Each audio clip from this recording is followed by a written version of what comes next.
National award winning director Praveen Sattaru దర్శకత్వంలో రూపొందుతున్న చిత్రం గుంటూరు టాకీస్.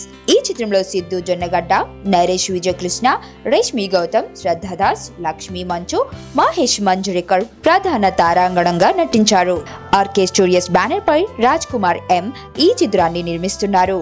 బుధవారం హైదరాబాద్ లోని ఈ సినిమా థియేట్రికల్ ట్రైలర్స్ ను నందమూరి బాలకృష్ణ చేతుల మీదుగా విడుదల చేశారు.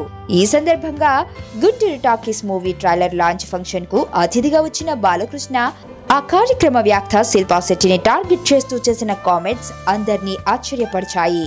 కొంతకాలం క్రితం ఓ సినిమా ఫంక్షన్ లో తాను అతిథిగా పాల్గొంటున్నప్పుడు ఆ కార్యక్రమానికి యాంకరింగ్ చేసిన శిల్పను ఆట పట్టించడానికి ఆమె తొడపై గట్టిగా కొట్టిన విషయాన్ని బయటపెట్టి అందరినీ ఆశ్చర్యపరిచాడు.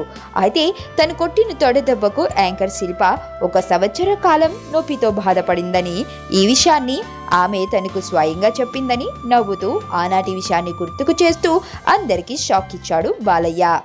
డిక్టేటర్ మూవీ ప్రమోషన్ లో కూడా బాలయ్య ఇదే విధంగా అంజలిని గిల్లి సంచలనం కలిగించిన విషయం తెలిసిందే. నువ్వు నా పక్కన ఉంటే ఏదైనా సాధించగలను నేత్ర. మొదట నిన్ను కల అనుకున్నా, మనసు పడి చెలివనుకున్నా, కలలు నిజమవుతుంటే ఇది నమ్మలేకపోతున్నా. ఎదుటోడి బట్టి మన క్యారెక్టర్ ఉండాలి కానీ మనకు మనం క్యారెక్టర్ ఫిక్స్ అయితే బ్రతకలేం.